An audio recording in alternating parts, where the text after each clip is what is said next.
بسم اللہ الرحمن الرحیم۔ السلام علیکم۔ حضرت سعد بن معاذ رضی اللہ تعالیٰ عنہ بن نعمان انصاری مدینہ منورہ کے رہنے والے بہت ہی بڑے مرتبے والے صحابی ہیں۔ حضور اقدس صلی اللہ علیہ وسلم نے مدینہ منورہ تشریف لے جانے سے پہلے ہی حضرت مصعب بن عمیر کو مدینہ منورہ بھیج دیا کہ وہ مسلمانوں کو اسلام کی تبلیغ دے اور غیر مسلموں کو اسلام کی تبلیغ کرتے رہیں۔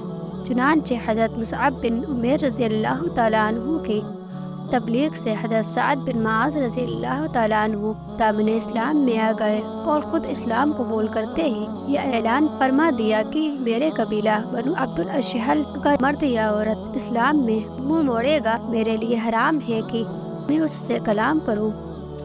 آپ کا یہ اعلان سنتے ہی قبیلہ بنو عبد الاشہل کا ایک بچہ دولت اسلام سے مالا مال ہو گیا۔ اس طرح آپ کا مسلمان ہو جانا مدینہ منورہ میں اسلام پھیلنے کے لیے بہت ہی بابرکت ثابت ہوا۔ آپ بہت ہی بہادر اور انتہائی نشانہ باز تیر انداز بھی تھے۔ جنگ بدر اور احد میں خوب بہادری دکھائی، مگر جنگ خندق میں زخمی ہو گئے اور اسی زخم میں شہادت سے سرفراز ہو گئے۔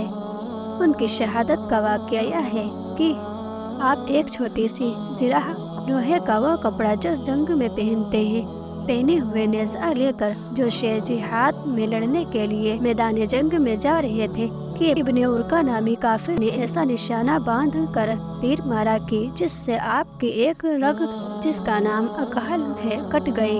حضور اکرم صلی اللہ علیہ وسلم نے ان کے لیے مسجد نبوی میں ایک خیمہ گاڑا اور ان کا علاج شروع کیا۔ خود اپنے دست مبارک سے 2 مرتبہ ان کے زخم کو داغا اور ان کا زخم بھرنے لگ گیا تھا، لیکن انہوں نے شہادت کے شوق میں خداوند تعالیٰ سے یہ دعا مانگی، یا اللہ، تو جانتا ہے کہ کسی قوم سے مجھے جنگ کرنے کی اتنی تمنا نہیں ہے جتنی کفار قریش سے لڑنے کی تمنا ہے، جنہوں نے تیرے رسول کو جھٹلایا اور ان کو ان کے وطن سے نکالا۔ اے اللہ، میرا تو یہی خیال ہے کہ اب تو نے ہمارے اور کفار قریش کے بیچ جنگ کا خاتمہ کر دیا ہے، لیکن اگر ابھی کفار قریش سے کوئی جنگ باقی رہ گئی ہو جب تو مجھے زندہ رکھنا تاکہ میں تیری راہ میں ان کافروں سے جنگ کروں۔ اگر اب ان لوگوں میں سے کوئی جنگ باقی نہ تو اس میرے زخم کو پھاڑ دے اور اس زخم میں تو مجھے شہادت عطا فرما دے۔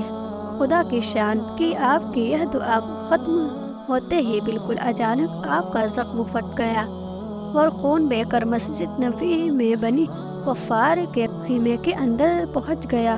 ان لوگوں نے چونک کر کہا کہ اے نیما والوں، یہ کیسا خون ہے جو تمہاری طرف سے بہہ کر ہماری طرف آ رہا ہے؟ جب لوگوں نے دیکھا تو حضرت سعد بن معاذ رضی اللہ تعالیٰ عنہ کے زخم سے خون جاری تھا۔ اسی زخم میں ان کی شہادت ہو گئی۔ ان کے وفات کے وقت کے عالم میں انہوں نے آخری بار جمال نبوت کا دیدار کیا اور کہا، سلام علیکہ یا رسول اللہ۔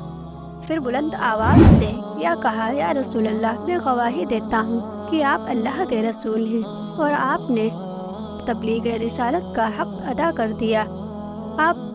آپ کا سال وصال 6 ہجری ہے۔ بوقت وصال آپ کی عمر 33 برس کی تھی۔ جنت البقیع میں مدفون ہیں۔ جب حضور اقدس صلی اللہ علیہ وسلم ان کو دفنا کر واپس آ رہے تھے تو شدت غم سے آپ کے آنسو کے قطرات آپ کی داڑھی مبارک پر گزر رہے تھے۔ حضرت عبداللہ بن عمر بیان کرتے ہیں کہ رسول اللہ صلی اللہ علیہ وسلم نے فرمایا کہ سعد بن معاذ رضی اللہ تعالیٰ عنہ کی موت سے عرش الہی ہل گیا اور 70,000 فرشتے ان کے جنازہ میں شریک ہوئے، مٹی بن گئی۔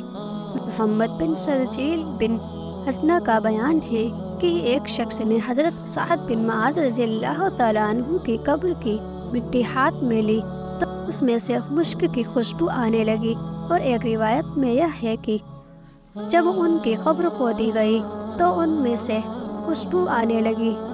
جب حضور اقدس صلی اللہ علیہ وسلم سے اس کا ذکر کیا گیا تو آپ صلی اللہ علیہ وسلم نے سبحان اللہ فرمایا اور خوشی کے آثار آپ کے رخسار مبارک پر حاضر ہو گئے۔